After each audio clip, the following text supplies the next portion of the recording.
ও যুবক, পায়ে হাত রেখে বলি, ওই মা বাবারে কষ্ট দিস না রে যুবক। ওই মা বাবার দোয়া নিয়ে সামনে আগাও। ওই মা বাবার এত অবদান তোমার আমার পেছনে। তুমি পরীক্ষায় ভালো নাম্বার পেয়েছো, মা বাবার দোয়া ছাড়া কোনোদিন পাইতা না। এরে টাকার মালিক, বাড়ির মালিক, গাড়ির মালিক, হে সন্তান, ওই মা বাবার চোখের পানি আর দোয়ার কারণে আজ তুমি টাকার মালিক, বাড়ির মালিক, গাড়ির মালিক হয়েছো। ওরে কত মা বাবা গরিব ছিল, মনে চাইছে মা ফল খাবে, টাকা ছিল না, কিনতে পারে না। বাবার মনে চাইছে ইলিশ মাছ দিয়ে খানা খাবে, টাকার অভাবে খেতে পারে নাই। আজকে তুমি টাকার মালিক, তোমার ঘরে ফলের অভাব নাই, ফ্রিজের মধ্যে মাছের অভাব নাই, কিন্তু তোমার এই মাছ কে খাবে, কে ফল খাবে? কত বড় দুর্ভাগা সন্তান, তোমার ঘরে এত ফল, এত মাছ, যারা খাইতে চাইছিল পায় না, আজ তারা কবরে সাদা কাফনের বাসিন্দা হয়ে আছে। তুমি চাইলেও খাওয়াতে পারবা না। কি পারবা? ওই মা বাবার জন্য কলিজা ভরে দোয়া করিও, দুফোঁটা চোখের পানি ছেড়ে দোয়া করিও। অনিষ্ঠুর সন্তান, অনেক মা বাবা গরিব, লেখাপড়াও জীবনে তেমন করে নাই, কিন্তু একটা সন্তানকে মানুষ বানাইছে। ওই সন্তান নিমুখারাম বড় হইয়া লেখাপড়া শিখিয়া চাকরি করে, মা বাবার খবর নেয় না। অনেকে বিবাহ করিয়া স্ত্রী পাইয়া মায়ের দিকে আর তাকায় না। স্ত্রীর চেহারা এত ভালো, মায়ের চেহারা তো এত ভালো না। স্ত্রীর ব্যবহার এত শুদ্ধ, মা তো শুদ্ধ বলতে পারে না। এইভাবে উল্টা পাল্টা ধারণা করিয়া মায়ের খবর নেয় না, বাবার খবর নেয় না। সন্তান স্ত্রীর গোলাম হইয়া এরপরে চলাফেরা করে, মা বাবারে বাদ দিয়া ভিন্ন দিকে দৌড়ায়। আল্লাহর কসম করে বলি, মা বাবা যদি কষ্ট পাইয়া একটা নিঃশ্বাস ফেলে দেয়, আল্লাহর জাতের কসম, মরার আগে তোর জীবনটা ধ্বংস হয়ে যাবে। কত সন্তান দেখি রাস্তায় উলঙ্গ হাঁটে, পাগল হয়ে গেছে, অথচ ইংলিশে কথা কয়, আরবিতে কথা কয়। বিষয়টা কি? বেয়াদবির ফল। কার বদদোয়ায় জানি পাগল হয়ে গেছে। ও যুবক, ওই মা বাবার অবদান অস্বীকার করা যাবে না। ওই মা বাবার দোয়া ছাড়া খোদার কসম সফলতা আসবে না। যার মা নাই, যার বাবা নাই, এরকম এতিম এই বাগানে যারা আছো, ওই মা বাবার জন্য কলিজা ভরে দোয়া করিও। একবার আলহামদু, তিনবার কুল হু আল্লাহ দরুদ পড়ে পড়ে মাঝে মাঝে নামাজ পড়ে দোয়া করিও। কালকে জুমার দিন একটু দোয়া করিও, জুমার নামাজ পড়ে। কবরের কাছে যদি যাইতে নাও পারো, মসজিদের এক জায়গায় বসিয়া নির্জনে দরুদ তেলাওয়াত করে কান্না করে দোয়া করিও। বাবার ঋণ আদায় করা সম্ভব না। আর ওই কপালওয়ালা যুবকদের বলবো, ও আমার কপালওয়ালা যুবক, মা বাবা যদি এখনো বেঁচে থাকে, এই রত্ন থাকতে দোয়া নাও। হারায় গেলে এই রত্ন আর খুঁজে পাইবা না। এরে যার বাবা আছে অসুস্থ বিছানায়, এরপরও কিন্তু সন্তানের একটা শক্তি, ঠিক না? যে মনে হয় যেন একটা গাছের ছায়ার নিচে আছে। কিন্তু যার বাবা নাই, ওর মনটা বড় অসহায়, খায় লয়, চলাফেরা করে, মাঝে মাঝে এতটা পেরেশান হইয়া নিঃশ্বাস ফেলে। ভাই বোন সব আছে, স্ত্রী সন্তান আছে, টাকা আছে, কিন্তু আমাকে দোয়া করার মতো বাবা আর নাই। যেই বাবা টেলিফোন না করে রাতের বেলা ঘুমায় না, সন্তানের খবর না নিয়ে মা ঘুমায় না। আজ যার মা নাই, বাবা নাই, তাকে টেলিফোন করার মতো কেউ নাই। ও আল্লাহর বান্দা, যার মা বাবা বেঁচে আছে, দোয়া নেও। ওই মা বাবার দোয়া তোমার জন্য সফলতার চাবি। বাবাকে যদি পাও, বাবার হাতটা ধরে বলিও, বাবা মাথায় হাত দিয়া দোয়া করে দাও, জীবনে বেয়াদবি করেছি, আর করব না, কষ্ট দিব না। বাবা কলিজা ভরে আমার জন্য দোয়া করিও। বাবায় যদি দোয়া করে সফলতার দরজা খুলে যাবে। মায়ের কাছে গিয়া দোয়া নিও, ওই মায়ের দোয়া তোমার জন্য সফলতার চাবি। যদি বেয়াদবি করিয়া থাকো, গোপনে গিয়া মাকে বলিও, মা জীবনে বহু অন্যায় করেছি, বেয়াদবি করেছি, মাথায় হাত দিয়ে দোয়া করো, জীবনে আর গুনাহ করব না। ও যুবক, দোয়া নিয়ে তওবা করে রেডি হয়ে যাও। জীবনে তো নামাজ কম সারলা না, দাড়ি কম কাটলা না, বেপরদায় কম চললা না, কত রাত মোবাইলে গুনাহ করে কাটাইলা, এখনো কি তওবা করবা না? আল্লাহর মুহাব্বত অন্তরে নিয়া, মরণের ভয় অন্তরে জমা করে তওবা করো। মনে মনে আল্লাহকে বলো, হে আল্লাহ, জীবনে গুনাহ তো কম করি নাই, হাতের গুনাহ, চোখের গুনাহ, জবানের গুনাহ, অন্তরের গুনাহ, আজ আমরা তওবা করে ফেললাম, মরিয়া গেল আর গুনাহ করব না, নামাজ ছাড়ব না, আর বেপরদায় চলবো না, নবীর সুন্নাত অনুযায়ী চলবো, মা বাবার দোয়া নিয়া, শিক্ষকের দোয়া নিয়া, ওলামায়ে কেরামের দোয়া পরামর্শ নিয়ে চলবো।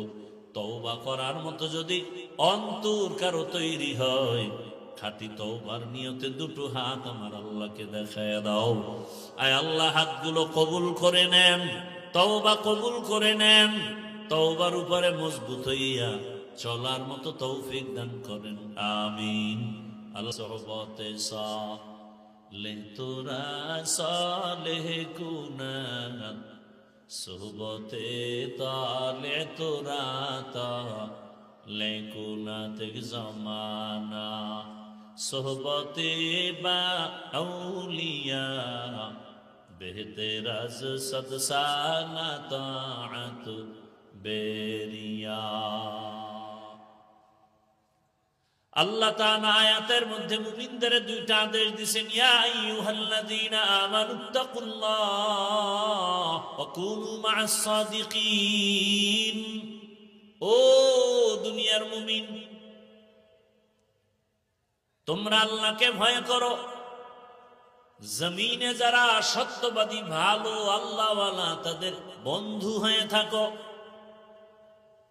আল্লাহ তাআলা এই দুইটা আদেশ শুধু মুমিনকে দিয়েছেন, কোন বেঈমানকে দেন নাই।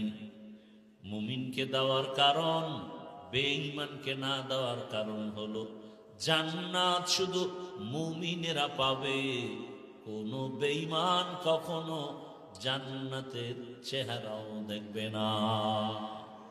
জান্নাত পাবে কারা? জোরে বলেন। মুমিনেরা পাবে, কোন বেঈমান জান্নাত পাবে না। আর মুমিনেরাও যে পাবে, তাও কিন্তু বহু বিপদের পর।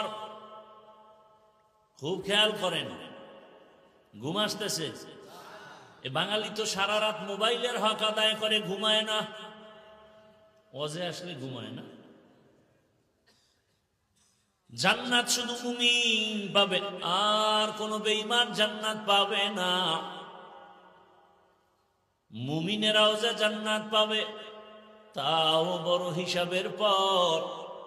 কারণ রহমতের নবী ১,৫০০ বছর আগে বলে গেছেন, জমিনের মধ্যে বনি ইসরাইলের এক বংশ, এরা নিজেদের মধ্যে দ্বন্দ্ব কলহ করে দলে দলে ভাগ হয়েছিল ৭২। আমি মুহাম্মদের উম্মতের মাঝে আরো একটা দল বেড়ে যাবে, আরো একটা দল বেড়ে যাবে।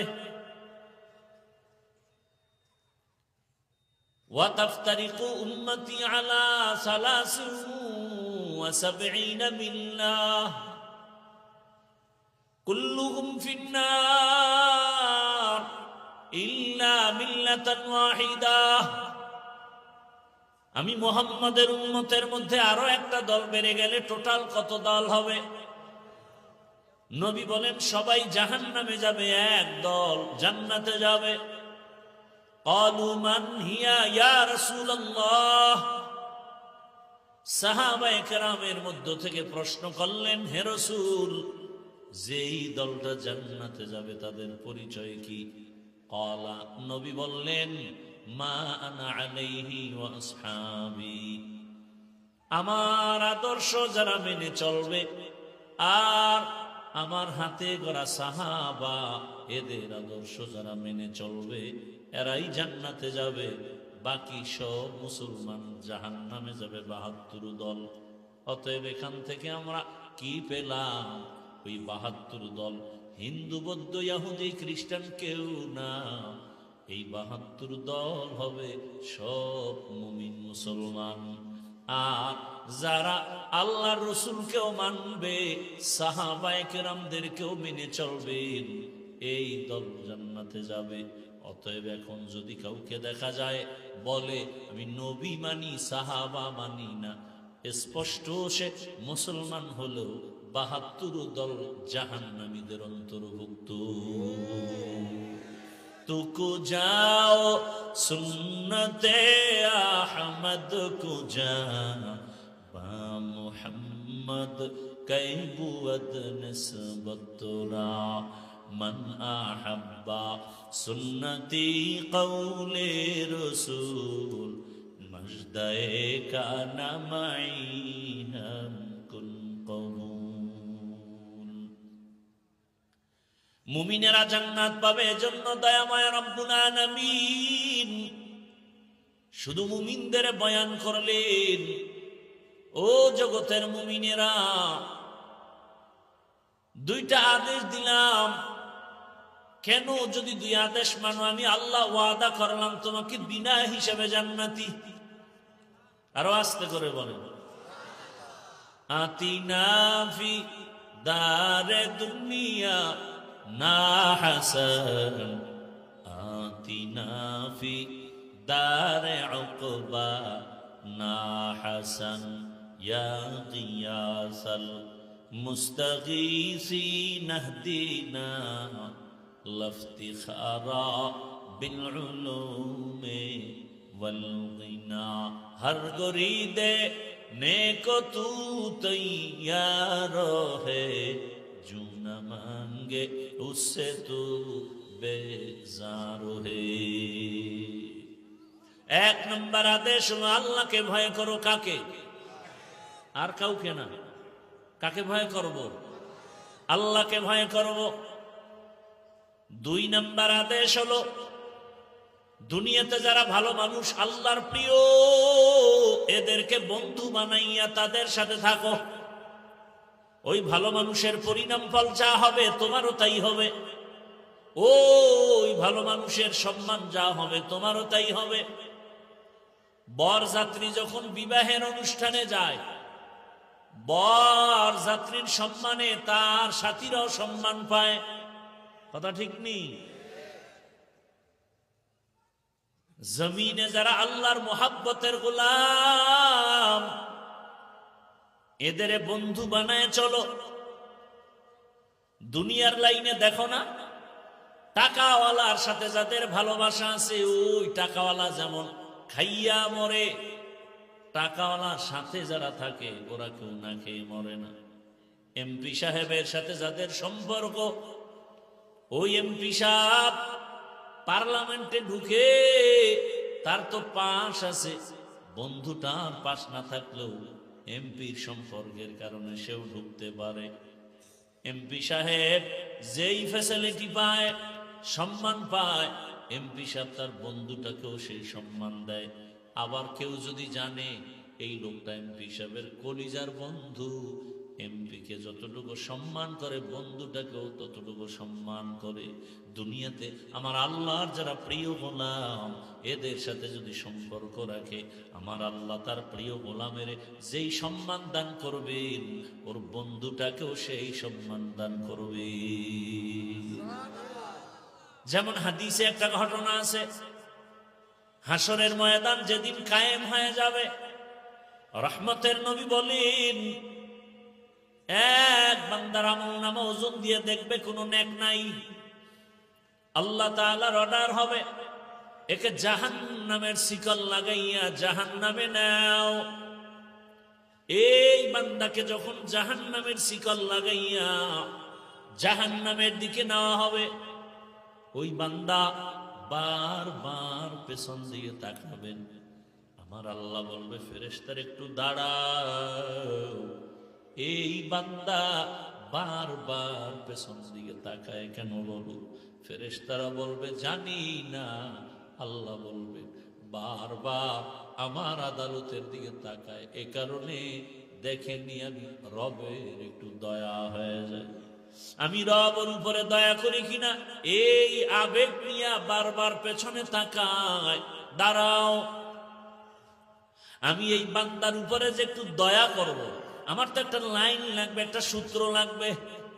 দেখো তার আমলনামা টানো, দেখো তার আমলনামার মধ্যে আছে কিনা ইতিহাসে যে কোরআন ওয়ালার সাথে কোনো বন্ধু জীবনে কোরআন পড়ছিনি। দেখো আমলনামা তালাশ করে দেখবে জীবনে কোরআনের সাথে সম্পর্ক করে নাই। আল্লাহ বলবেন দেখো কোরআন ওয়ালা আলেম সাথে কোনো সম্পর্ক আছে কিনা। ফেরেশতারা দেখবে কোরআন ওয়ালার সাথেও কোনো সম্পর্ক নাই। আল্লাহ বলবেন শেষবার দেখো ওই বান্দার এমন কোন বন্ধু আসেনি যেই বন্ধুর সাথে কোরআন ওয়ালার সাথে সম্পর্ক আছে। আমলনামা টেনে দেখবে হ্যাঁ এই বান্দার এমন একজন বন্ধু আছে, ওই বন্ধুটার আর একটা সম্পর্ক আছে একজন কোরআনওয়ালার সাথে। আল্লাহ বলবেন আজকের হাসরের দিনের জন্য আমি রহমান না, আমি রহিম। আমার স্পেশাল পাওয়ার, আমি আল্লাহ ওই কোরআনের সূত্র ধরে এই জাহান্নামীকেও আজ আমি জান্নাতি বানায় দিলাম। সোহবতে সালে তোরা সালেহ কুনান, সোহবতে তালে তোরা তলে কুনাতে জামানা, সোহবতে বা আউলিয়া বেহতে রসদ সালা তাআত বেরিয়া। তাহলে ভালোর সাথে থাকলে ফলাফল খারাপ না ভালো? আল্লাহ বলেন জমিনে আমার ভালো যারা এরা সত্যবাদী। বলে কেমন সত্যবাদী? হিন্দুদের মধ্যেও তো সৎ লোক আছে। না না, পৃথিবীতে একটা মানুষ, একজন ব্যক্তি সত্যবাদী যার কোনো তুলনা নাই। এমন সত্যবাদী যার হায়াতে কোনোদিন একটা মিথ্যা কথা বলেন নাই, কোনোদিন একটা গালি কাউকে দেন নাই। হাজারো গালি শুনছেন, কোন গালির জবাব দেন নাই। তিনি হলেন আল্লাহর পেয়ারা হাবিব রাহমাতুল লিল আলামিন। কেমন হাবিব? মুসা নবী আমার বন্ধু, ঈসা নবী আল্লাহর বন্ধু, ইব্রাহিম নবী আল্লাহর বন্ধু, সুলাইমান পয়গম্বর আল্লাহর বন্ধু। সব নবী রাসূল আমার আল্লাহ তাআলার বন্ধু, আমার নবীও আমার আল্লাহর বন্ধু। ব্যবধানটা কোথায়? সব নবী রাসূল আমার আল্লাহ তাআলার আশিক, আর আমার আল্লাহ নিজে হলেন মুহাম্মদের আশিক। ব্যবধান আছে না নাই? ইমামুল আউয়ালিন আল আখিরিন, বহরে সদকা রাহমাতাল লিল আলামিন, সাইয়্যিদুল কাউনাইন খাতমুল মুরসালিন, আখির আমদ বুদে ফখরুল আউয়ালিন, শুধু ওজুদাস রাহমাতাল লিল আলামিন, মসজিদে ও শুধ হামারো এ জমিন। ওগো নবীর উম্মতেরা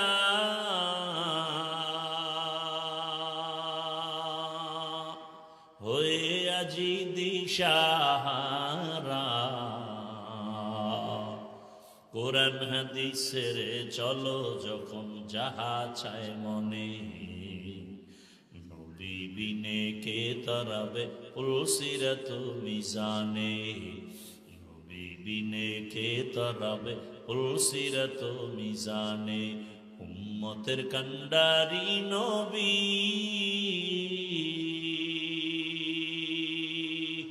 কাঁদছেন উম্মতের লাগি, এখনো কাঁদেন নবীজি শুয়ে মদিনার পানে। নবী বিনে কে তরাবে পুলসিরাত মিজানে, নবী বিনে কে তরাবে পুলসিরাত মিজানে। খারাপ লাগে আপনাদের? ঘুম আসতেছে না? এরে আল্লাহর বান্দা, হাসরের ময়দানে আমার আল্লাহ পশুকে উঠাবেন ইনসাফ প্রমাণ করার জন্য।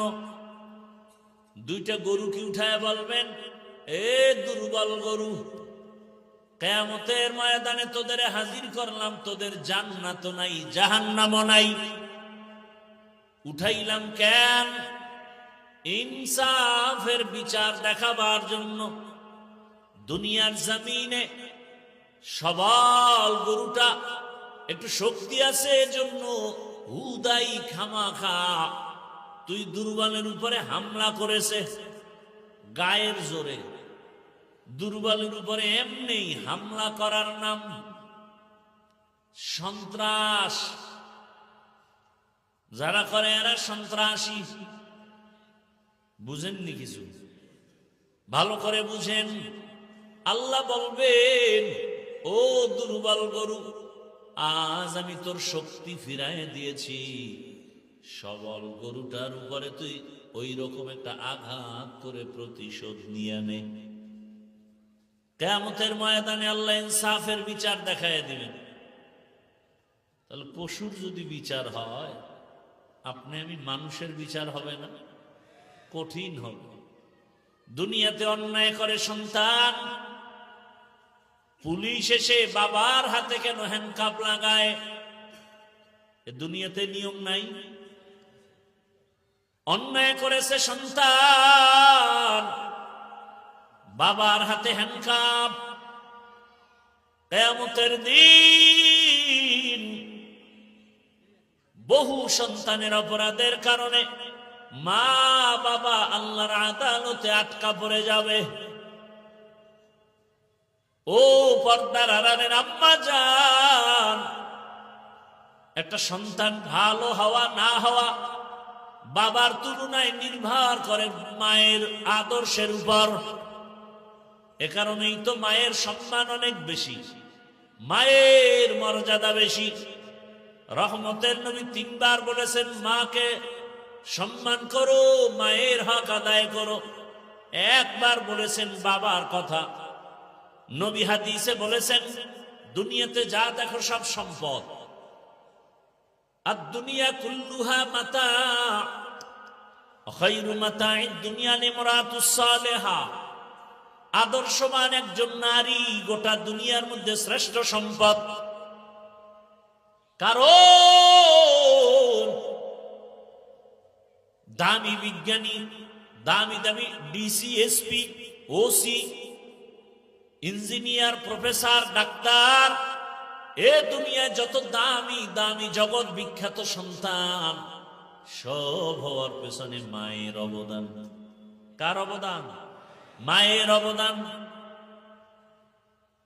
গাছ ভালো হলেই তো ফল ভালো হয়। মা বাবার আদর্শ ভালো হলেই তো সন্তানের আদর্শ ভালো হয়। বাবার তুলনায় মায়ের অবদান কেন বেশি? মায়ের উপরে দায়িত্ব বেশি কেন? কারণ একটা সন্তান জন্ম লগ্ন থেকেই বাবার তুলনায় মায়ের কাছে সময় কাটায় বেশি। কথা বলেন না কেন? এজন্য জগৎ বিখ্যাত দার্শনিক, জগৎ বিখ্যাত আলেম, জগৎ বিখ্যাত বুজুর্গ ইমাম গজালি রাহমাতুল্লাহ আলাইহি লিখেন, প্রত্যেকটা সন্তানের জন্য তার মা হলো প্রাথমিক শিক্ষিকা। প্রাথমিক শিক্ষিকা। বাবা সন্তানের তেমন কিছু দিতে না পারলো, বাবায় তো খানা দেওয়ার জন্য দিনরাত মেহনত করে বাইরে।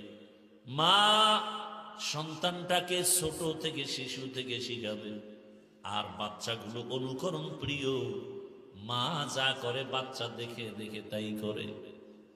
দেখবেন যেই মা নামাজি, ওর সন্তানটাও কি হয়? মা যখন আজান দিছে, আজান শুনিয়া মা মাথার কাপড় একটু ফালানো ছিল, মাথায় উঠায় দিছে। বাচ্চা এগুলো খেয়াল করে। আপনাদের তো দেখারও টাইম নেই, ব্যস্ত দুনিয়া নিয়ে। মা কাপড় টেনে দেয় কেন? আজান হয়ে গেছে। বাচ্চাটা হঠাৎ একদিন আজানের টাইমে কাপড় টেনে ফেলে দিছে। মা কয় গুনা গুনা গুনা, ফালায় না, এটা গুনা। বাচ্চা বুঝে না গুনা কি জিনিস, ওর মধ্যে একটা ভয় ঢুকছে। একদিন দেখা যায় আজান দিছে, মা কাপড় উঠায় না, বাচ্চা উঠায় দিয়ে কয় মা গুনা গুনা গুনা। ঠিক নি? মা যখন অজুতে যায়, বাচ্চাটা অজু করার জন্য চলে যায়। মা অজু বানায়, হাতের কনু আর চেহারাটা ধুইয়া, পা ধুয়ে অজু বানায়। বাচ্চাটা অজু করতে গিয়া হাফ গোসল করে ফেলে। ও তো বুঝে না অজু কি জিনিস। মা যখন যায় না মাঝে দাঁড়ায় গেছে, বাচ্চাটাও দাঁড়ায় গেছে। মা বুকের উপরে হাত বেঁধে ঠোঁট নাড়ায় আর তেলাওয়াত করে আলহামদুলিল্লাহি রাব্বিল আলামিন আর রহমানির রহিম মালিকি ইয়াউমিদ্দিন ইয়্যাকা না'বুদু ওয়া ইয়্যাকা নাস্তাঈন ইহদিনাস সিরাতাল মুস্তাকিম صراط الذين أنعمت عليهم غير المغضوب عليهم ولا الضالين।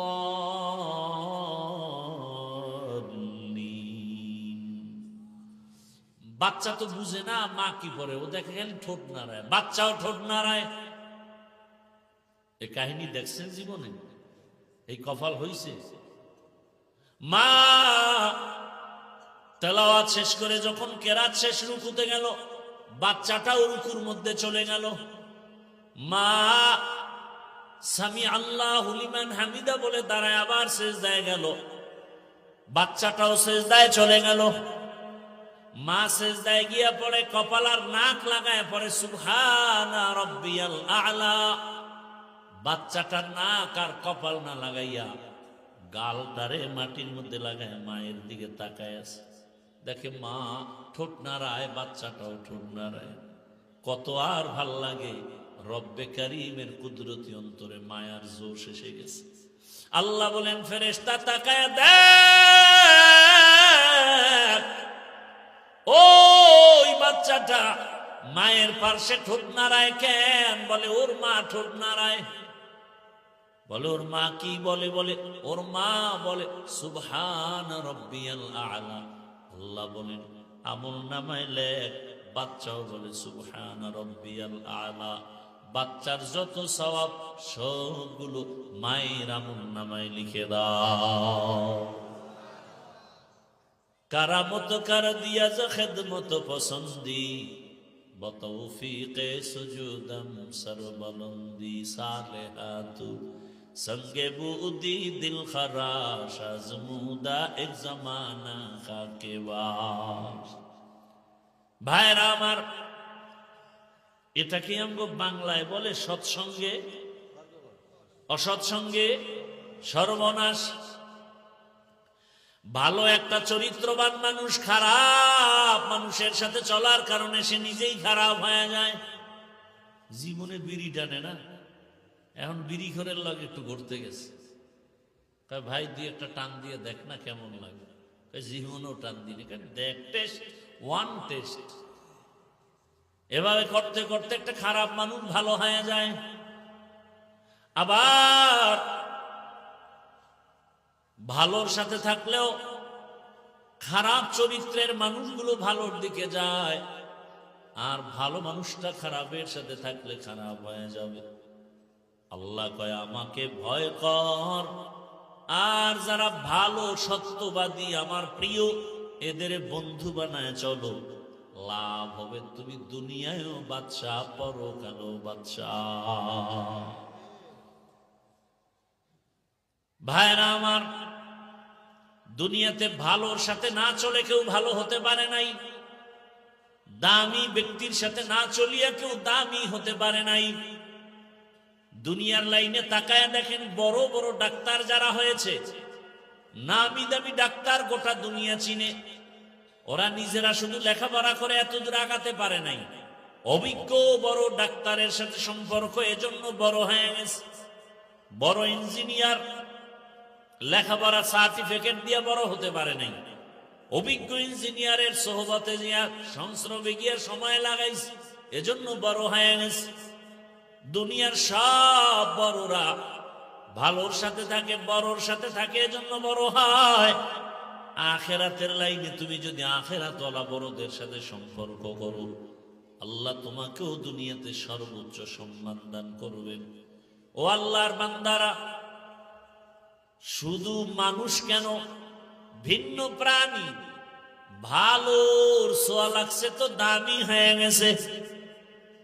একটা ভিন্ন প্রাণী, বলেন কি প্রাণী? বলে একটা কুকুর। কি ভাই? কুকুর। রহমতের নবী বলেন একটা কুকুর কিয়ামতের ময়দানে জান্নাতে যাবে। কয়টা কুকুর? সূরা কাহাফে ঘটনা আছে কোরআনে, একটা কুকুর জান্নাতে যাবে। ওই কুকুরটা কেন জান্নাতে যাবে? ওর জান্নাতে গেল লাভ নাই, না গেল কোনো ক্ষতি নাই। তাহলে কুকুর জান্নাতে যাবে কেন? একটা মাত্র। কোন কুকুর? সূরা কাহাফের ভেতরে ঘটনা আছে, 7টা আল্লাহর প্রিয় গোলাম যুবক ঈমান আর আমল বাঁচাবার তাগিদে হিজরতের পথে পাহাড়ের গর্তে আশ্রয় নিয়েছিল। কুকুর এসে তাদেরকে সহযোগিতা করে, পথ দেখাইয়া পাহারাদারি করেছে।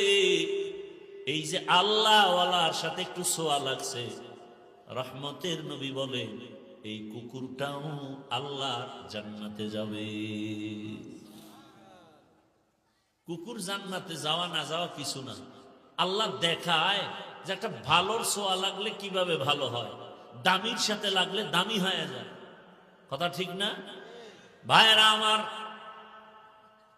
আল্লাহর রাসূল বলেন কিয়ামতের দিন একটা গাভী জান্নাতে যাবে। গাভী। বলে গাভীটার এত দাম? কেমন দাম? গাভীর নামে আল্লাহ এত দামি বানাইছেন যে ওর নামে সূরা নাজিল করেছেন। সূরার নাম কি? সূরা বাকারা। এটা কি মিথ্যা কথা? হ্যাঁ, মাওলায় হেদায়েত না দিলে ভাই আমার বয়ান কেন, স্বয়ং রসুল বয়ান দিলেও কপাল খুলবে না। কি আবু জাহিল্লা কালেমা পড়ছে, অথচ 13 বছর রসুলকে দেখছে, আর 27 বছরের যুবক রসুলকে হত্যা করতে গিয়ে কালেমাওয়ালা হয়ে গেছে। কে সেই যুবক? কে সেই যুবক? এর নাম কপাল। বয়ে বয়ে সেদিন বয়ান শুনলে হবে? খেয়াল করতে হবে। একটা কুকুর জান্নাতে যাবে, এটা কেমন কথা? একটা গাভী জান্নাতে যাবে, যে গাভীটার এত দাম যে সূরা নাজিল হইছে গাভীর নামে, এটা কেমন কথা? এত বড় দামি কিতাব কোরআনুল কারীম, যেটা দেখলে সওয়াব, ধরলে সওয়াব, পড়লে সওয়াব, সেই কিতাবের মধ্যে একটা গাভীর নাম আসতে পারে, কিন্তু সেই নামে সূরা কেন? ভালো আর নাম ছিল না? এত দামি দামি রসুল, এত দামি দামি সাহাবী, মারিয়ামের নামে সূরা নাজিল হলো, লোকমান হাকিমের নামে সূরা নাজিল হলো। তাহলে একটা গাভীর নামে সূরা নাজিল হবে, এটা কেমন কথা? বাবার মতো নাই কিছু। একটা গাভীর নাম দিয়ে কেন সূরা আসলো? হাতির নামে সূরা আছে না নাই? গাভীর নামে সূরা, বুঝেন তো গাভীটার মূল্য কত? এত দাম। এত দাম হওয়ার কারণ হলো মূসা নবীর সাথে ছোঁয়া লাগছে। কার সাথে? একজন নবীর সাথে ছোঁয়া লাগার কারণে গাভীর দাম বেড়ে গেছে, যার নামে সূরা নাজিল হয়ে গেল। সূরার নামকরণ করা হলো। তাহলে মানুষ তুমি কেন বুঝো না? একটা গাভী যদি একজন আল্লাহর প্রিয় বান্দার সাথে সম্পর্ক আর ছোঁয়া লাগায় দামি হয়, আমি মানুষ কেন একজন আল্লাহর প্রিয় বান্দার সাথে সম্পর্ক রাখলে দামি হব না? বলার সময় নাই রে বাবা। পৃথিবীর মধ্যে একজন দামি মানুষ, চার মাযহাবের চার ইমামের একজন ইমাম আহমদ বিন হাম্বল রাহমাতুল্লাহ আলাইহি। এত বড় আলেম, হাজার হাজার ছাত্র হাদিস পড়ে তার সামনে অল টাইম। যার নামের উপরে মাযহাবের নামকরণ হাম্বলি মাযহাব, সারা দুনিয়ায় তার মাযহাবের অনুসরণ করেনওয়ালার অভাব নাই। সেই আহমদ বিন হাম্বলের যুগে একজন মদের আড্ডাখানার যুবক, ও সারা রাত মদের আড্ডায় গিয়া মাতাল হয়ে পড়ে থাকতো। এক সময় আল্লাহ তাকে হেদায়াত দিলেন, নাম হলো বিশরে হাফি। নাম কি? বিশরে হাফি। হাফি মানি খালি পা চলনেওয়ালা, যে খালি পায়ে চলে। মদের আড্ডাখানা থেকে হেদায়াতের মালা পরে এখন এত দামি হয়ে গেছে। বিশরে হাফি জমিনে জুতা পরে চলে না, আল্লাহর প্রতি এত আবেগ, এত আদব। বলে জমিনটা পাক, যেখানে নামাজ পড়বো সেখানেই নামাজ কবুল হবে। অতএব ওই পবিত্র জমিনে জুতা পরে আমার হাঁটতে ভয় লাগে। লিকুল্লি শাইইন জিনাতুন ফিল ওয়ারা ওয়া জিনাতুল মারই তামামুল আদাবি। আজ খোদা খাহিমে তৌফিকে আদব, বে আদব মাহরুমে গাশত আজ ফজলে রা। ভাইরা আমার, ওই বিশরে হাফি ঘোড়ার পিঠে সফর করে। ওই জমানার বড় আলেমের নাম একটু আগে বলছি না? কি নাম বলছি মনে আছে না ভুলে গেছে? আহমদ বিন হাম্বল রাহমাতুল্লাহ আলাইহি। কেউ তাকাইয়া দেখে বিশরে হাফি ঘোড়ার উপরে সফর করে সায়ের হয়ে চলে, আর আহমদ বিন হাম্বল ওই ঘোড়ার লাগাম ধরে টানতেছে, মাটির উপরে হাঁটে। জিজ্ঞাসা করা হলো, আহমদ বিন হাম্বল, বিশরে হাফি মাত্র মদের আড্ডাখানা থেকে আইসা তেমন এলেমওয়ালা হয় নাই, বাকি আমলওয়ালা হয়েছে, বুজুর্গ কিন্তু এলেম কম, আর আপনি এত বড় আলেম, আপনি তার ঘোড়ার লাগাম ধরে টানেন, এটা কেমন কথা? জবাবটা অনেকে বুঝবেন কিনা জানি না। আহমদ বিন হাম্বল বলে, ও জাতি ভালো করে শুনো, আমি আহমদ বিন হাম্বল হলাম আলেম বিল কিতাব, আর বিশরে হাফি হলেন আলেম বিল্লাহ। অর্থাৎ আহমদ বিন হাম্বল বলে, আমি কিতাবের আলেম, আমি কিতাব চিনি, কিতাব বুঝি, কিতাব জানি, কোরআন হাদিস বুঝি, কোরআন হাদিস জানি। কিন্তু বিশরে হাফিকে জানো, তিনি শুধু কোরআন বুঝে না, কোরআনওয়ালাকে চিনে। কোরআনওয়ালাকে তিনি কোরআনওয়ালাকে চিনে, কোরআনওয়ালাকে জানে, তার সাথে তার সম্পর্ক। আমি আহমদ বিন হাম্বলের সম্পর্ক কোরআনের সাথে, এলেমের সাথে, কিতাবের সাথে। আর বিশরে হাফির সম্পর্ক কোরআনওয়ালা ডাইরেক্ট আমার আল্লাহর সাথে। দাম কার বেশি? কিতাবের সাথে সম্পর্ক না আল্লাহর সাথে? আল্লাহর সাথে। আল্লাহকে তো চিনিই না, যে কারণে বয়ানও ভালো লাগে না, নামাজ ভালো লাগে না। আপনি মুসলমান, আমিও মুসলমান, আপনার আল্লাহ আমার আল্লাহ দুই না এক, আপনার নবী আমার নবী, আপনাদের কাবা আমার কাবা, আপনাদের কালেমা আমার কালেমা, আপনাদের ধর্ম আমার ধর্ম, আপনাদের দুনিয়াতে আসা আমার আসার সিস্টেম। বিদায় বেলা কাফনের সংখ্যা হবে, আমারও 3 কাফন, আপনাদেরও 3 কাফন, কালার হবে আলাদা না, তাও এক। তাহলে আপনাকে বয়ান করার পরেও কেন আমিও মুসলমান আপনিও মুসলমান, অথচ আমি টুপি খুলতে চাই না, লজ্জা। আর আপনি কেমন ভিআইপি মুসলমান যে টুপি দিতে চান না, লজ্জা। আমরা দুর্বল মুসলমান আর আপনারা সব ভিআইপি মুসলমান। আমি নামাজ না পড়লে লজ্জা আর আপনি নামাজ পড়তে গেলে লজ্জা। আমি মসজিদে না ঢুকলে লজ্জা পাই, আপনি মসজিদে ঢুকতে গেলে লজ্জা পান। আমি পর্দা না করলে লজ্জা পাই, আপনারা পর্দা করতে গেলে লজ্জা পান। জানি না আপনারা কোন জগতের ভিআইপি মুসলমান। আপনাকে পাও ধরে ধরে আবার উল্টা বয়ান দেওয়া লাগে, পর্দা করেন, হালাল খান। অথচ আপনার আমার আল্লাহ এক, নবী এক, কোরআন এক, কাবা এক, ধর্ম এক। এরপরে আপনাকে বুঝাইতে হয় টুপি পরেন অনেক দামি ফজিলত, পাগড়ি পরেন অনেক ফজিলত, নামাজ পড়েন অনেক ফজিলত, জিকির করেন অনেক লাভ, তেলাওয়াত করেন অনেক লাভ, দরুদ পড়েন অনেক লাভ। বুঝি না বাবা কেন দুনিয়ার মধ্যে আসলাম।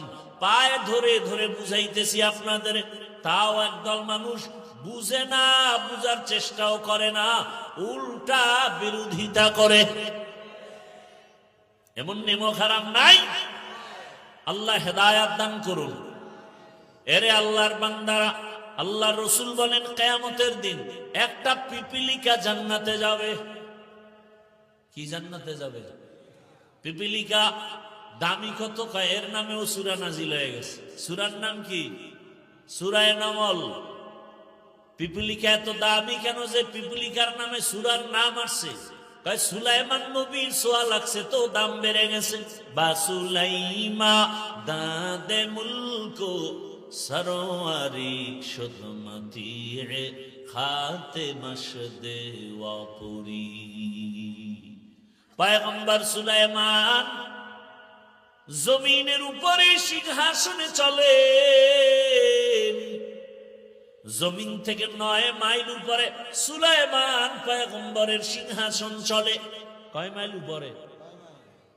মদিনাতুল মুনাওয়ারা পেরিয়ে যখন সামনে যায়, হঠাৎ পয়গম্বর সুলাইমানের কানে 9 মাইল উপরে পিপিলিকার আওয়াজ আসছে। পিপিলিকা তার জাতি বাইরে ওয়াজ করে। ওয়াজ সুলাইমান নবী 9 মাইল উপর থেকে পিপিলিকার বয়ান শুইনা হাসলেন। ফাতা বাসামা। পয়গম্বর সুলাইমান হাসি দিয়া কয়, এই সিংহাসন জমিনে লেন করো। জমিনে লেন করার পর সুলাইমান নবী পিপিলিকার ঘটনা শুনাইতেছেন। পিপিলিকার রাজা, নেতা তার জাতি বাইরে বয়ান করে, ইয়া আইয়ুহান নামলু দুখুলু মাসাকিনাকুম। এ পিপিলিকা, সব গর্তের ভেতরে ঢোক, না হয় সুলাইমানের সৈন্যবাহিনী ফিসি দিয়া এমন একটা চাপ খাবি যে মরে যাবে। পিপিলিকা বয়ান করে তার জাতি বাইরে। এর নাম রাজনীতি। এর নাম কি? রাজনীতি। কি রাজনীতি? দেখ, একটা পিপিলিকা তার জাতি ভাইয়ের ক্ষতি চায় না, সতর্ক করে, তাড়াতাড়ি নিরাপদ জায়গায় ঢুকো। আর মানুষ কত নিমক হারাম, বডিগার্ড বডির উপরে আঘাত করে, গুলি মারে। কথা বলেন না কেন? মানুষ বড় বেঈমান। স্বার্থের টানে মা বাবা সন্তানকে জবাই করে, সন্তান মা বাবাকে জবাই করে, ভাই ভাইকে জবাই করে, স্ত্রী স্বামীকে জবাই করে, স্বামী স্ত্রীকে জবাই করে, বন্ধু বন্ধুটার কল্লা ফেলে দেয়। কুকুর মারলে কষ্ট লাগে, এই জাতি মানুষ মারে মনে কষ্ট পায় না। পিপিলিকার থেকে শিক্ষা নাও। এই পিপিলিকার এত দাম হলো, আল্লাহ রসুল বলেন কিয়ামতের দিন এই পিপিলিকা জান্নাতে যাবে। তাহলে একটা পিপিলিকা ক্ষুদ্র, চোখেও ধরা পড়ে না, তার যদি এত দাম হয়, একজন নবীর সাথে সম্পর্কের কারণে ওই নবীর ওয়ারিস ওলামায়ে কেরাম, ওয়ারাসাতুল আম্বিয়া, আর নবী আসবেন না, সাহাবায়ে কেরাম আসবেন না, কিয়ামত পর্যন্ত এই জাতিকে জান্নাতের পথ দেখাবেন উলামায়ে কেরাম। সেই উলামায়ে কেরাম সব নবীদের ওয়ারিস, নবীর দায়িত্ব তারা পালন করেন। এদের সাথে যদি ভালোবাসা রাখো, একটা পিপিলিকা যদি নবীর সোয়াবে দামি হয়, নবীর ওয়ারিস উলামায়ে কেরামের সাথে মানুষের যদি সোয়া লাগে, ওই মানুষ কেন দামি হবে না? এরে আল্লাহর বান্দারা, ও আমার কলিজার যুবক, ও পর্দার আড়ালের মা বোনেরা, বৃদ্ধ বাবাজিরা, এই দুনিয়াতে আল্লাহর এক দুশমন কোরআনে আছে, তার নাম ফেরাউন। নাম জানেননি? এত বড় দুশমন যে নিজে আল্লাহ মানে না বইলা নিজের খোদা দাবি করলো। শুধু খোদাই দাবি করে নাই, সব থেকে বড় খোদা আনা রব্বুকুমুল আলা। একটু বলেন ওই বেঈমান ফেরাউনের স্ত্রীর নাম কি? আসিয়ার ইতিহাস জানেন? এত বড় বেঈমানের ঘরের আসিয়া কেমন দামি। রহমতের নবী বলেন, কিয়ামতের ময়দানে আসিয়ার সাথে আমি মুহাম্মদের সাথে জান্নাতে বিবাহ হবে। সুবহানাল্লাহ। না, এত বড় বেঈমানের ঘরে স্ত্রী কত দাম। হাসরের দিন মানুষ কঠিন হালাতে থাকবে, এমনকি সব মানুষ উলঙ্গ দাঁড়াবে। এই জমিন হবে কিয়ামতের মাঠ। সিরিয়ার জমিন হবে আল্লাহর বিচারালয়, আদালত। কেউ বলেন মক্কার পার্শ্বে আরাফার ময়দান হবে আল্লাহর আদালত। বিশুদ্ধ মাঠ হলো সিরিয়ার জমিন, প্রথম কিবলা বাইতুল মাকদিস। ওই জমিনে হবে আল্লাহর আদালত। সব উলঙ্গ দাঁড়াবে নারী পুরুষ। আম্মা জান আয়েশা রাদিয়াল্লাহু আনহা বলেন, ইয়া রাসূলুল্লাহ, যখন নারী আর পুরুষ একত্রে উলঙ্গ দাঁড়াবে হাসরের মাঠে, একটু কি লজ্জা লাগবে না? রহমতের নবী চোখের পানি ছেড়ে বলেন, হে আয়েশা, হাসরের মাঠ এত ভয়ঙ্কর হবে যে কেউ কারো দিকে তাকাবার হুঁশ থাকবে না। হাসরের মাঠে দাঁড়ানো মাত্র মানুষগুলো পাগলের মতো হেলবে দুলবে। একদিকে সূর্যের গরমে মাথার মগজগুলো ভাতের মারের মতো ফুটবে, মাটির জমিনটা তামা হয়ে গরম হয়ে যাবে, পায়ের চামড়া পুড়ে যাবে। ওদিকে জাহান্নামের আওয়াজ, আল্লাহ রাগ করে আওয়াজ দিবেন, রাগ হয়ে যাবেন। এমন সময় মানুষ কারো দিকে তাকাবার হুঁশ থাকবে না, পাগলের মতো হয়ে যাবে। নবীরা পর্যন্ত যাদের গুনাহ নাই, এরাও কান্না শুরু করবেন, ও আল্লাহ আমার উপায় কি? এমন কঠিন হালাত হবে। রহমতের নবী বলেন, সেই সময় জান্নাতের একটা দরজা খোলা, ৮ ফেরেশতা জান্নাতের মেহমান খানায় 4 জন নারীকে বারবার ডাকবে, আসো। ও 4 নারী, জান্নাতের দরজা খোলা, কোনো হিসাব নাই, সূর্যের আলো লাগবে না, কষ্ট হবে না, মেহমান খানায় আসো, কোনো হিসাব নাই। কয়জন নারী? এর মধ্যে একজন নারী ফেরাউনের বিবি আসিয়া। এরে আম্মা জানেরা, ধন্য আপনার জীবন। আজ এই স্টেজে কয়েকটা সন্তানকে পাগড়ি দিলাম হাফেজে কোরআন, এর বাবারাও সম্মানিত হলেন। এরে আম্মা জান, এই সন্তানের মা বাবার কলিজা কত আনন্দিত। ও আম্মা জান, আমি বলছি না আপনার সন্তানটাকে আমার মতো আলেম বানাবেন, হাফেজ বানাবেন না, বরং আপনি যদি চান আপনার সন্তানটাকে ডাক্তার বানাবেন, ইঞ্জিনিয়ার বানাবেন, প্রফেসর বানাবেন, বাধা নাই। সন্তানটাকে ওসি, ডিসি, এসপি বানাবেন, বাধা নাই। কিন্তু সন্তানটাকে আদর্শওয়ালা ডাক্তার বানাবেন, বেয়াদব বানাবেন না। যদি আদর্শওয়ালা ডাক্তার হয়, কোরআন পড়বে, রসুলের আদর্শে নামাজ পড়বে, মা বাবার জন্য দোয়া করবে, এমন ডাক্তার নাই? এই যুবকেরা, ডাক্তার জাকির নায়েকের নাম কে না জানে? জগতের সবাই ডাক্তার জাকির নায়েককে চিনে, সম্মানের সাথে স্মরণ করে, অথচ হোমিওপ্যাথিক ডাক্তার এত সম্মান কেন? আল্লাহর কোরআন আর কোরআনওয়ালার সাথে ছোঁয়া লাগছে। কথা ঠিক না? তুমিও যদিও ভাবে দোয়া নিয়ে ডাক্তার হও, মা বাবার দোয়া, শিক্ষকের দোয়া, ওলামায়ে কেরামের ছোঁয়া লাগাইয়া যদিও তুমি জেনারেল লাইনে পড়ে ডাক্তার হও, তোমারও সম্মান গোটা দেশের মধ্যে ছড়ায়া যাবে।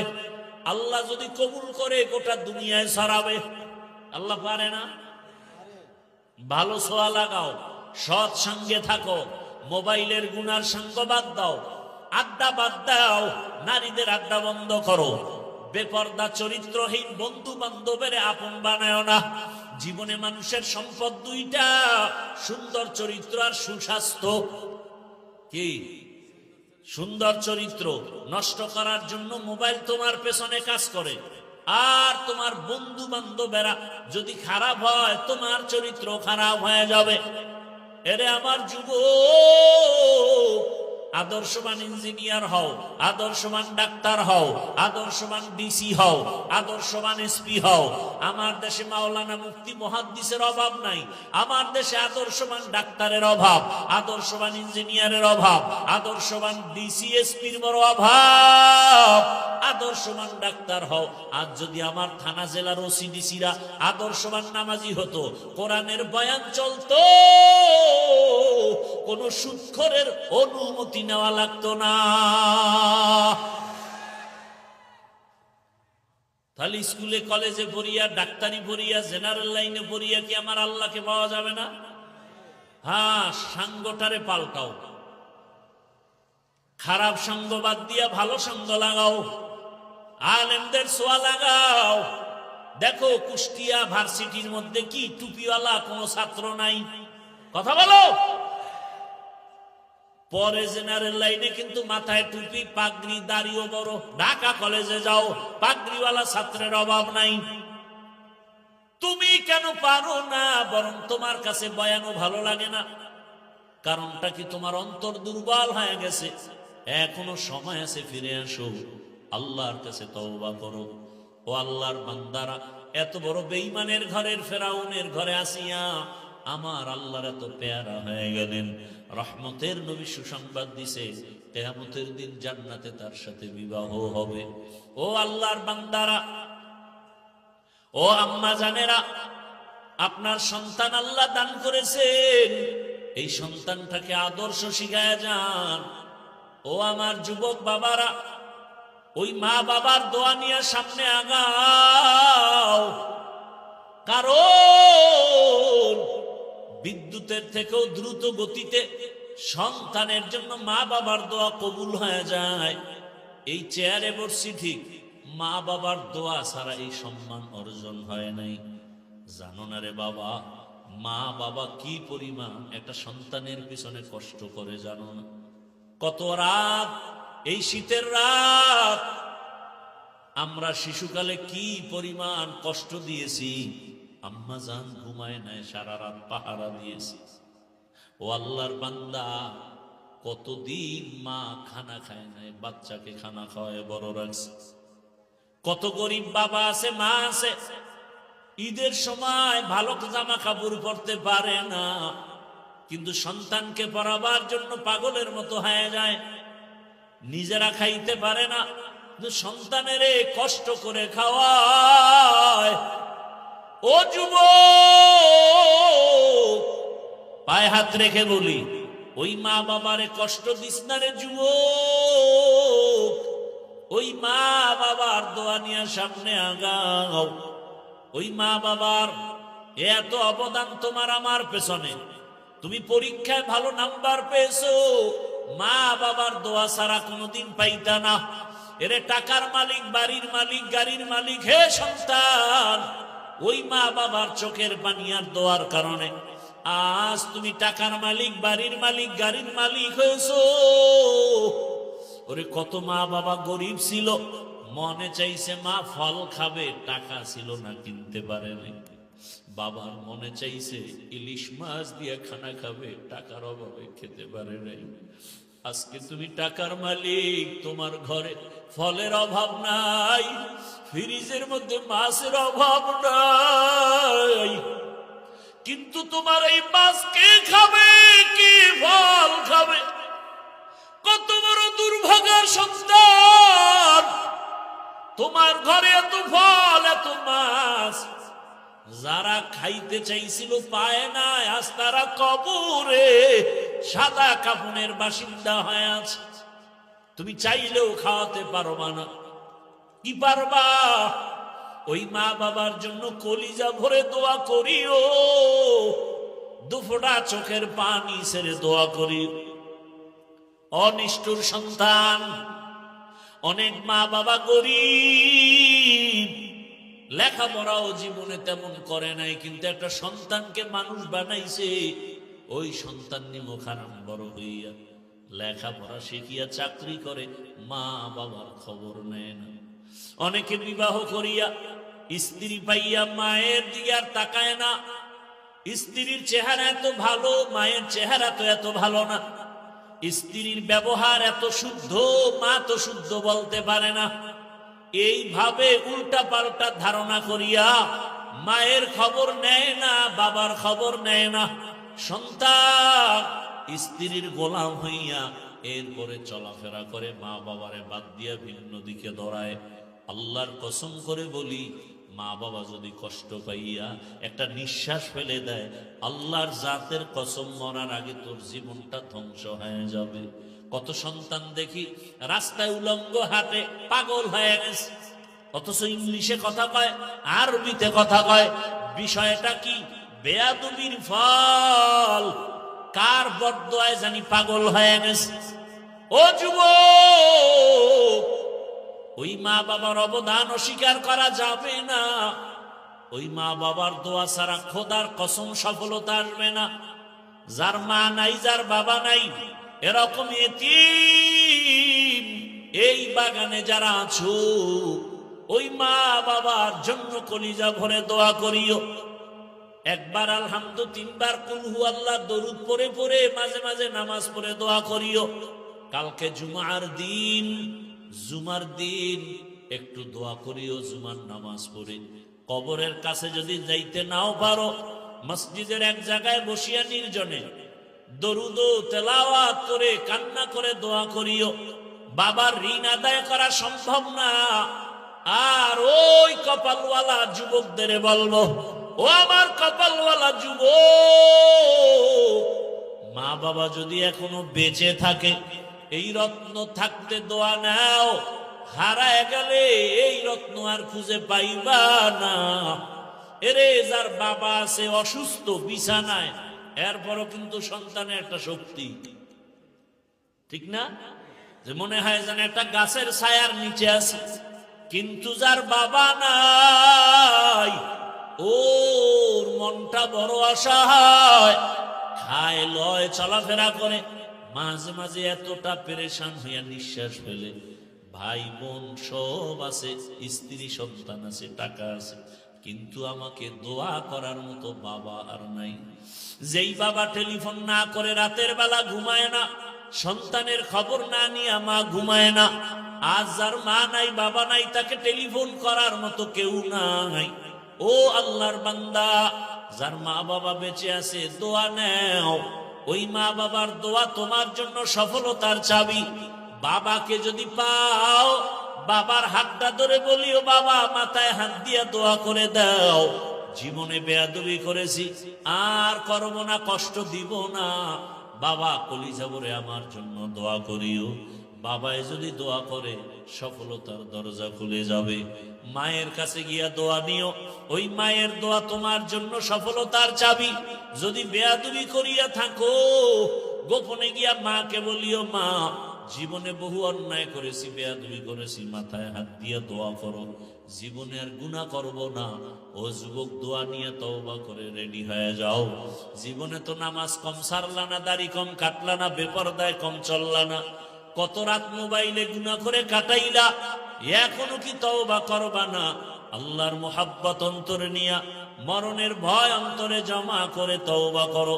মনে মনে আল্লাহকে বলো, হে আল্লাহ, জীবনে গুনাহ তো কম করি নাই, হাতের গুনাহ, চোখের গুনাহ, জবানের গুনাহ, অন্তরের গুনাহ, আজ আমরা তওবা করে ফেললাম, মরিয়া গেল আর গুনাহ করব না, নামাজ ছাড়ব না, আর বেপরদায় চলবো না, নবীর সুন্নাত অনুযায়ী চলবো, মা বাবার দোয়া নিয়া, শিক্ষকের দোয়া নিয়া, ওলামায়ে কেরামের দোয়া পরামর্শ নিয়ে চলবো।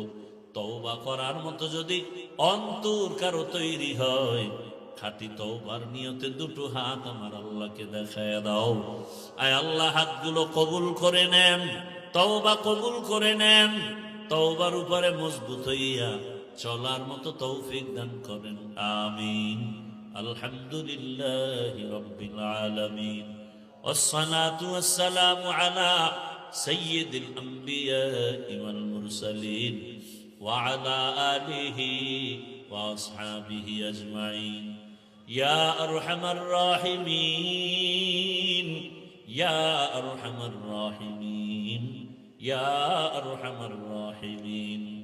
رب ارحمهما كما ربياني صغيرا. اللهم إنك عفو كريم تحب العفو فاعف عنا. اللهم إنا نسألك رضاك والجنة ونعوذ بك من سخطك والنار. اللهم إنا نعوذ بك من البرص والجنون والجذام وسيء الأسقام. আয় আল্লাহ, গুনার বোঝা নিয়ে গভীর রাতে আমরা হাজির। দুনিয়ার বাড়িওয়ালাদের দরজা বন্ধ হয়ে গেছে, আপনার রহমতের দরজা খোলা। আয় আল্লাহ, গুনাহ করে ফেলেছি, তাওবার নিয়ত করেছি, আর গুনাহ করব না রে আল্লাহ। মা বাবার দোয়া নিয়া, শিক্ষকের দোয়া নিয়া, ওলামায়ে কেরামের দোয়া পরামর্শ নিয়া নবীর আদর্শ মেনে চলবো। আয় আল্লাহ, আমাদের তওবা কবুল করে নেন। আয় আল্লাহ, জীবনের গুনাহ মাফ করে দেন। আয় আল্লাহ, এ মাহফিল কবুল করে নেন। আয়োজনকারী সহযোগিতাকারীদের কবুল করে নেন। আয় আল্লাহ তাআলা, মাদ্রাসা কবুল করে নেন। ওস্তাদ, ছাত্র কমিটি, মুহিব্বিন, মুতাআল্লিকিনদের কবুল করে নেন। মা বোনদের কবুল করে নেন আল্লাহ। আয় আল্লাহ, সন্তানগুলো দিনদার বানায় দেন, মা বোনদের আবেদা বানায় দেন, পর্দাওয়ালা বানায় দেন। আয় আল্লাহ, লেখাপড়া যারা করে পরীক্ষার্থী কামিয়ে বিধান করেন। আমার কলিজার যুবকদের দিনের খাদেম বানায় দেন। আয় আল্লাহ, মোবাইলের গুনাহ থেকে আমাদের হেফাজত করেন। সারা দুনিয়াবাসীকে মাফ করে দেন।